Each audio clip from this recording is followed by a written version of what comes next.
Hello everybody, myself Assistant Professor Harpreet Kaur from Krishna College of Higher Education, Ralli Bullada.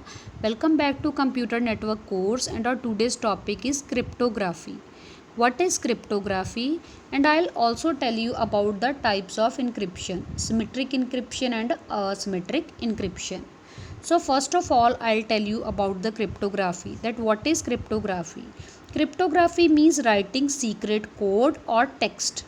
ਕ੍ਰਿਪਟੋਗ੍ਰਾਫੀ ਦਾ ਮਤਲਬ ਹੁੰਦਾ ਹੈਗਾ ਕੋਈ ਵੀ secret code ਦੇ ਵਿੱਚ ਲਿਖਣਾ ਜਾਂ ਕਿਸੇ ਟੈਕਸਟ ਨੂੰ ਲਿਖਣਾ ਜਾਂ ਕਿਸੇ ਹੋਰ ਇੰਪੋਰਟੈਂਟ ਮੈਸੇਜ ਨੂੰ ਕਿਸੇ ਸੀਕ੍ਰੇਟ ਕੋਡ ਦੇ ਵਿੱਚ ਚੇਂਜ ਕਰਨਾ।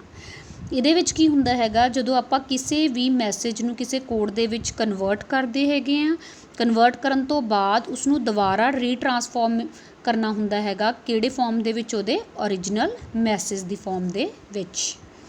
ਹੁਣ ਅਗਰ ਆਪਾਂ ਗੱਲ ਕਰੀਏ ਕ੍ਰਿਪਟੋਗ੍ਰਾਫੀ ਦੀ, ਤਾਂ ਕ੍ਰਿਪਟੋਗ੍ਰਾਫੀ ਦੇ ਵਿੱਚ ਕਾਫੀ ਟਰਮਸ ਯੂਜ਼ ਹੁੰਦੀਆਂ ਹੈਗੀਆਂ ਨੇ, ਜਿਵੇਂ ਕਿ ਸਭ ਤੋਂ ਪਹਿਲੀ ਟਰਮ ਹੈਗੀ ਆਪਣੇ ਕੋਲ ਪਲੇਨ ਟੈਕਸਟ। ਪਲੇਨ ਟੈਕਸਟ ਕਿਸ ਨੂੰ ਕਿਹਾ ਜਾਂਦਾ ਹੈ? ਪਲੇਨ ਟੈਕਸਟ ਓਰੀਜਨਲ ਮੈਸੇਜ ਨੂੰ ਕਿਹਾ ਜਾਂਦਾ ਹੈਗਾ, ਜਿਸ ਨੂੰ ਕਿ ਅਸੀਂ ਕਿਸੇ ਵੀ ਫਾਰਮ ਦੇ ਵਿੱਚ ਜਿਹੜੇ ਮੈਸੇਜ ਨੂੰ ਕਨਵਰਟ ਨਹੀਂ ਕੀਤਾ ਹੁੰਦਾ, ਮਤਲਬ ਕਿ ਉਹ ਮੈਸੇਜ ਆਪਣੇ ਓਰੀਜਨਲ ਫਾਰਮ ਦੇ ਵਿੱਚ ਹੀ ਹੋਵੇ, ਉਸਨੂੰ ਕੀ ਕਿਹਾ ਜਾਂਦਾ ਹੈਗਾ? ਪਲੇਨ ਟੈਕਸਟ ਕਿਹਾ ਜਾਂਦਾ ਹੈ। Second is your cipher text. Cipher text ਕਿਸ ਨੂੰ ਕਿਹਾ ਜਾਂਦਾ ਹੈ? ਚੀਫਰ ਟੈਕਸਟ ਦਾ ਮਤਲਬ ਹੁੰਦਾ ਹੈਗਾ ਜਦੋਂ ਆਪਾਂ ਕਿਸੇ ਮੈਸੇਜ ਨੂੰ ਕਿਸੇ ਕੋਡ ਦੇ ਵਿੱਚ ਕਨਵਰਟ ਕਰਦੇ ਹਾਂ ਤਾਂ ਉਸਨੂੰ ਚੀਫਰ ਟੈਕਸਟ ਕਿਹਾ ਜਾਂਦਾ ਹੈ। Third is your encryption algorithm. Encryption algorithm ਉਹ ਐਲਗੋਰਿਦਮ ਹੁੰਦੀ ਹੈ ਜੋ ਪਲੇਨ ਟੈਕਸਟ ਨੂੰ ਚੀਫਰ ਟੈਕਸਟ ਦੇ ਵਿੱਚ ਕਨਵਰਟ ਕਰਨ ਦੇ ਵਿੱਚ ਸਾਡੀ ਹੈਲਪ ਕਰਦੀ ਹੈ। ਮਤਲਬ ਤੁਸੀਂ ਕੋਈ ਓਰੀਜਨਲ ਮੈਸੇਜ ਹੈ ਉਸਨੂੰ ਕਿਸੇ ਕੋਡ ਦੇ ਵਿੱਚ ਕਨਵਰਟ ਕਰਨਾ ਹੈਗਾ, then with the help of encryption algorithm you are able to convert that message into cipher text. Next 4 number is decryption algorithm. Decryption algorithm ਉਸ ਐਲਗੋਰਿਦਮ ਨੂੰ ਕਿਹਾ ਜਾਂਦਾ ਹੈ ਜਿਹੜੀ ਚੀਫਰ ਟੈਕਸਟ ਦੇ ਵਿੱਚ ਜੋ ਡਾਟਾ ਹੁੰਦਾ ਹੈਗਾ ਉਸਨੂੰ ਦੁਬਾਰਾ ਉਹਦੇ ਓਰੀਜਨਲ ਮੈਸੇਜ ਦੇ ਵਿੱਚ ਕਨਵਰਟ ਕਰਨ ਦੇ ਵਿੱਚ ਹੈਲਪ ਕਰਦੀ ਹੈ। ਮਤਲਬ ਚੀਫਰ ਟੈਕਸਟ ਦੇ ਵਿੱਚ ਜੋ ਡਾਟਾ ਸੀਗਾ ਉਸਨੂੰ ਦੁਬਾਰਾ ਕਾਹਦੇ ਵਿੱਚ ਕਨਵਰਟ ਕੀਤਾ? ਪਲੇਨ ਟੈਕਸਟ ਦੇ ਵਿੱਚ। Next is your key. A key is a number or set of numbers. Key ਕਿਹਨੂੰ ਕਿਹਾ ਜਾਂਦਾ ਹੈ? ਜਿਵੇਂ ਆਪਾਂ ਇੱਕ ਲੌਕ ਲਗਾਉਂਦੇ ਹੈਗੇ ਹਾਂ ਸੀਕਰੇਸੀ ਵਾਸਤੇ, ਮਤਲਬ ਵੀ ਕੋਈ ਵੀ ਜਿਹੜਾ ਹੈਗਾ ਵੀ ਸਾਡਾ ਇੰਪੋਰਟੈਂਟ ਡਾਟਾ ਨੂੰ ਨਾ ਛਿੜੇ, ਲੌਕ ਕਰਦੇ ਹੈਗੇ ਆਪਾਂ, ਡੋਰ ਨੂੰ ਵੀ ਲੌਕ ਕਰਦੇ ਹੈਗੇ ਆ। ਉਸੇ ਤਰ੍ਹਾਂ ਹੀ ਇਹਦੇ ਵਿੱਚ ਵੀ ਪ੍ਰਾਈਵੇਸੀ ਦੇ ਲਈ ਕੀਜ਼ ਵਰਤੀਆਂ ਜਾਂਦੀਆਂ ਹੈਗੀਆਂ ਨੇ ਤਾਂ ਕਿ ਸਾਡੇ ਜਿਹੜਾ ਡਾਟਾ ਹੈਗਾ ਜਾਂ ਮੈਸੇਜ ਹੈਗਾ ਉਸਨੂੰ ਸਿਕਿਉਰ ਰੱਖਿਆ ਜਾ ਸਕੇ। Next is a example. ਇਹਦੇ ਵਿੱਚ ਕੀ ਹੈਗਾ, ਇਹਦੇ ਵਿੱਚ ਆਪਣੇ ਕੋਲ 2 ਪਰਸਨਸ ਹੈ, this one and this one. ਇਹ ਦੋਨੋਂ ਆਪਸ ਦੇ ਵਿੱਚ ਕਮਿਊਨੀਕੇਟ ਕਰਨਾ ਚਾਹ ਰਹੇ ਨੇ, ਮਤਲਬ ਆਪਸ ਦੇ ਵਿੱਚ ਮੈਸੇਜਿਸ ਨੂੰ ਕੀ ਕਰ ਰਹੇ ਹੈਗੇ ਨੇ? ਐਕਸਚੇਂਜ ਕਰ ਰਹੇ ਹੈਗੇ ਨੇ। ਅਤੇ ਇਹਨਾਂ ਦੋਨਾਂ ਪਰਸਨਸ ਦੀ ਕਮਿਊਨੀਕੇਸ਼ਨ ਨੂੰ ਡਿਸਟਰਬ ਕੌਣ ਕਰ ਰਿਹਾ ਹੈਗਾ? ਇਹ ਵਾਲਾ ਪਰਸਨ, ਥਰਡ ਵਾਲਾ ਪਰਸਨ ਜੋ ਇਹਨਾਂ ਦੋਨਾਂ ਦੀ ਕਮਿਊਨੀਕੇਸ਼ਨ ਨੂੰ ਕੀ ਕਰ ਰਿਹਾ ਹੈਗਾ? ਡਿਸਟਰਬ ਕਰ ਰਿਹਾ। ਮਤਲਬ ਇਹ ਪਰਸਨ ਏ ਪਰਸਨ ਅਤੇ ਬੀ ਪਰਸਨ ਜਦੋਂ ਕਮਿਊਨੀਕੇਟ ਕਰ ਰਹੇ ਨੇ ਤਾਂ ਜਿਹੜਾ ਸੀ ਵਾਲਾ ਪਰਸਨ ਹੈਗਾ ਇਹ ਕੀ ਕਰ ਰਿਹਾ ਹੈਗਾ? ਇਹਨਾਂ ਨੂੰ ਡਿਸਟਰਬ ਕਰ ਰਿਹਾ ਹੈਗਾ। ਇਹ ਕੀ ਕਰ ਰਿਹਾ ਹੈਗਾ? ਜਦੋਂ ਏ ਕੋਈ ਵੀ ਮੈਸੇਜ ਭੇਜ ਰਿਹਾ ਹੈਗਾ ਬੀ ਨੂੰ, ਤਾਂ ਏ ਤੋਂ ਸਿੱਧਾ ਮੈਸੇਜ ਬੀ 'ਤੇ ਜਦੋਂ ਜਾਣਾ ਸੀਗਾ ਤਾਂ ਸੀ ਨੇ ਕੀ ਕੀਤਾ? ਉਸ ਮੈਸੇਜ ਨੂੰ ਕੀ ਕਰ ਰਿਹਾ? ਹੈਕ ਕਰ ਲਿਆ। ਹੈਕ ਕਰਨ ਤੋਂ ਬਾਅਦ ਉਸਨੂੰ ਆਪਣੀ ਕਿਸੇ ਵੀ ਹੋਰ ਕੋਡ ਦੇ ਵਿੱਚ ਕਨਵਰਟ ਕਰਕੇ ਕਿੱਥੇ ਤੱਕ ਪਹੁੰਚਾਤਾ? ਬੀ ਤੱਕ ਪਹੁੰਚਾਇਆ।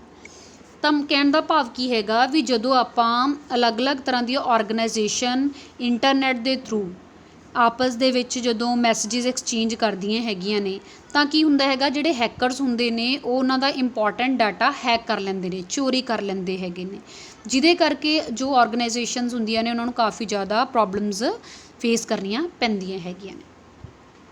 And next is your symmetric encryption.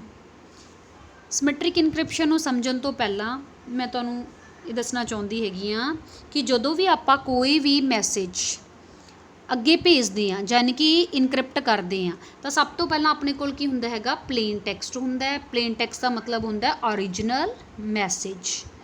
ਉਸ ਓਰੀਜਨਲ ਮੈਸੇਜ ਦੇ ਉੱਤੇ ਇਨਕ੍ਰਿਪਸ਼ਨ ਐਲਗੋਰਿਦਮ ਲਗਾਈ ਜਾਂਦੀ ਹੈ, ਮਤਲਬ ਉਸਨੂੰ ਕਨਵਰਟ ਕੀਤਾ ਜਾਂਦਾ ਹੈ।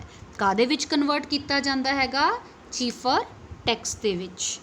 ਹੁਣ ਜਦੋਂ ओरिजिनल मैसेज ਸੀਗਾ ओरिजिनल मैसेज ਦੇ ਉੱਤੇ ਆਪਾਂ ਇਨਕ੍ਰਿਪਸ਼ਨ ਐਲਗੋਰਿਦਮ ਲਗਾ ਕੇ ਉਹਨੂੰ ਕਿਹੜੀ ਫਾਰਮ 'ਚ ਕਨਵਰਟ ਕਰ ਦਿੱਤਾ, ਚੀਫਰ ਟੈਕਸਟ ਦੇ ਵਿੱਚ ਕਨਵਰਟ ਕਰ ਦਿੱਤਾ।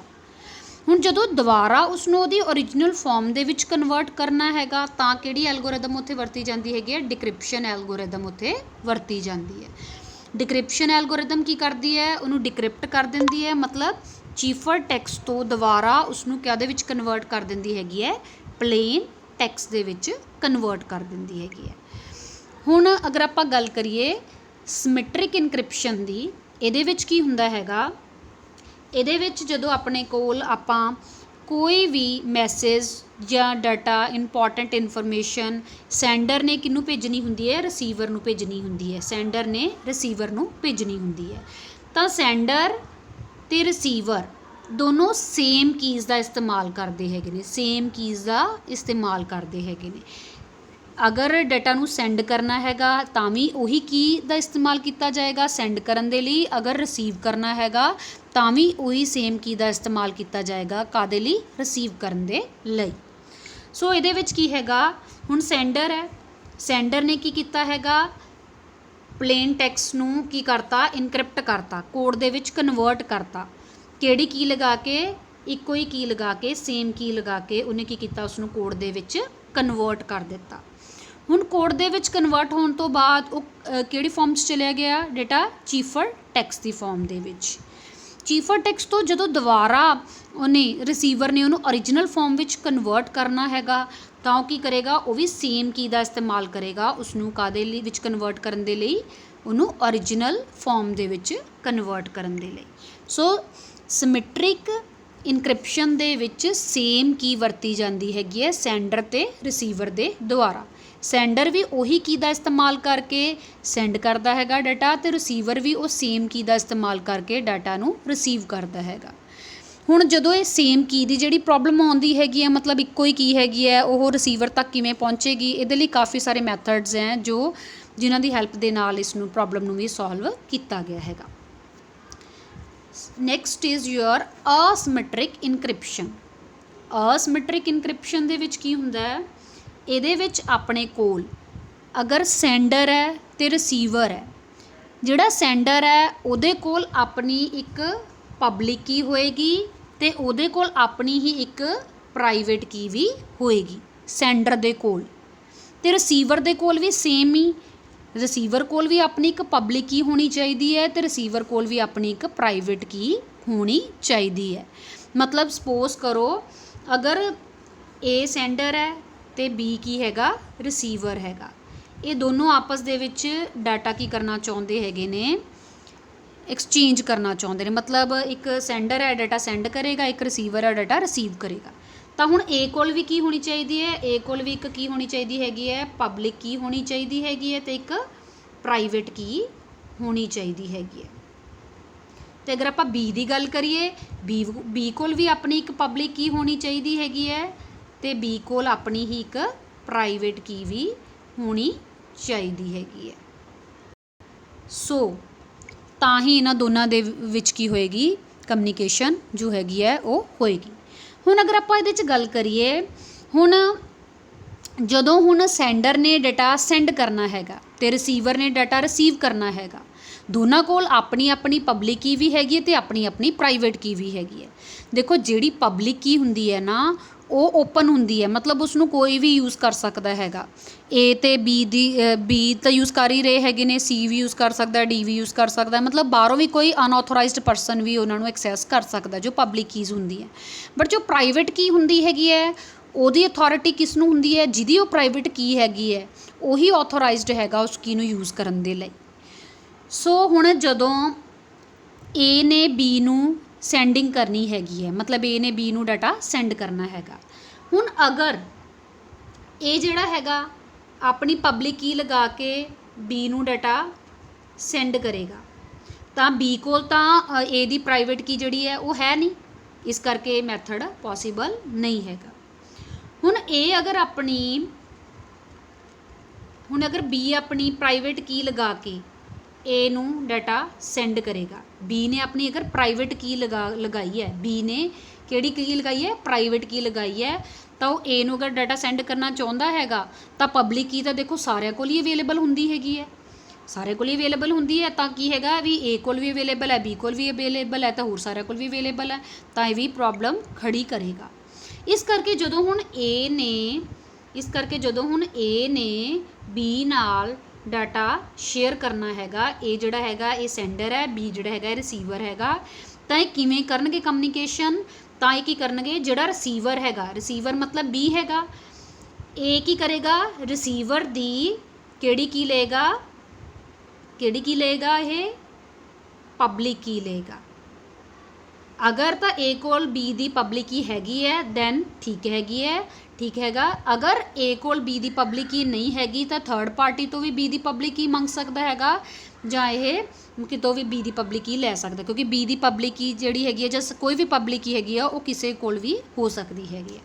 ਹੁਣ A ਨੇ ਜਿਹੜੀ ਹੈਗੀ B ਦੀ ਮਤਲਬ ਜਿਹਨੇ ਰਿਸੀਵ ਕਰਨਾ ਸੀਗਾ ਉਹਦੀ ਪਬਲਿਕ ਕੀ ਲਈ, ਉਹਦੀ ਪਬਲਿਕ ਕੀ ਯੂਜ਼ ਕਰਕੇ ਇਹਨੇ ਜਿਹੜਾ ਡਾਟਾ ਹੈਗਾ ਉਹ ਸੈਂਡ ਕਿਹਨੂੰ ਕੀਤਾ, B ਨੂੰ ਸੈਂਡ ਕੀਤਾ।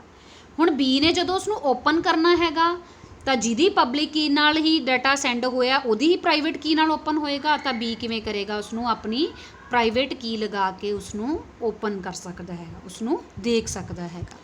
ਸੋ ਇਸ ਤਰ੍ਹਾਂ ਜਿਹੜੀ ਹੈਗੀ ਅਸਿਮੈਟ੍ਰਿਕ ਇਨਕ੍ਰਿਪਸ਼ਨ ਜੋ ਹੈ ਕੰਮ ਕਰਦੀ ਹੈਗੀ ਹੈ। ਮਤਲਬ ਅਗਰ ਕੋਈ ਵੀ ਮੈਸੇਜ ਤੁਸੀਂ ਇੱਕ ਜਗ੍ਹਾ ਤੋਂ ਦੂਜੀ ਜਗ੍ਹਾ ਭੇਜਣਾ ਹੈਗਾ ਤਾਂ ਜਿਹਦਾ ਰਿਸੀਵਰ ਹੈਗਾ, ਰਿਸੀਵਰ ਦੀ ਪਬਲਿਕ ਕੀ ਲੈ ਕੇ ਜਿਹੜਾ ਵੀ ਸੈਂਡਰ ਹੈਗਾ ਉਹ ਕੀ ਕਰੇਗਾ, ਡਾਟਾ ਸੈਂਡ ਕਰੇਗਾ, ਅਤੇ ਫਿਰ ਜਿਹੜਾ ਰਿਸੀਵਰ ਹੈ ਉਹ ਆਪਣੀ ਹੀ ਪ੍ਰਾਈਵੇਟ ਕੀ ਲਗਾ ਕੇ ਉਸਨੂੰ ਕੀ ਕਰੇਗਾ, ਉਸਨੂੰ ਦੁਬਾਰਾ ਡਿਕ੍ਰਿਪਟ ਕਰ ਲੇਗਾ, ਉਸਨੂੰ ਮਤਲਬ ਜੋ ਵੀ ਕੋਡ 'ਚ ਕਨਵਰਟ ਹੋਇਆ ਮੈਸੇਜ ਸੀਗਾ ਉਸਨੂੰ ਦੁਬਾਰਾ ਡਿਕ੍ਰਿਪਟ ਕਰਕੇ ਓਰੀਜਨਲ ਫਾਰਮ ਦੇ ਵਿੱਚ ਮੈਸੇਜ ਨੂੰ ਚੈੱਕ ਕਰ ਸਕਦਾ ਹੈਗਾ।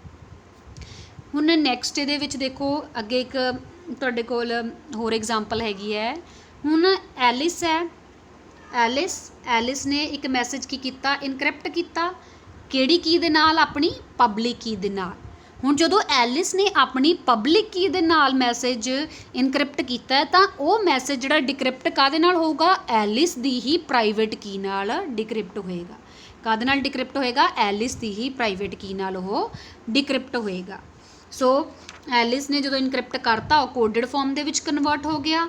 ਕੋਡਡ ਫਾਰਮ ਦੇ ਵਿੱਚ ਕਨਵਰਟ ਹੋਣ ਤੋਂ ਬਾਅਦ ਜਦੋਂ ਉਹਨੂੰ ਡਿਕ੍ਰਿਪਟ ਕਰਨਾ ਮਤਲਬ ਉਹਦੀ ਓਰੀਜਨਲ ਫਾਰਮ ਦੇ ਵਿੱਚ ਚੇਂਜ ਕਰਨਾ, ਓਰੀਜਨਲ ਫਾਰਮ ਦੇ ਵਿੱਚ ਚੇਂਜ ਕਰਨ ਦੇ ਲਈ ਐਲਿਸ ਦੀ ਹੀ ਜੋ ਹੈਗੀ ਹੈ ਪ੍ਰਾਈਵੇਟ ਕੀ ਹੈਗੀ ਹੈ ਉਹ ਇੱਥੇ ਯੂਜ਼ ਕੀਤੀ ਜਾਏਗੀ।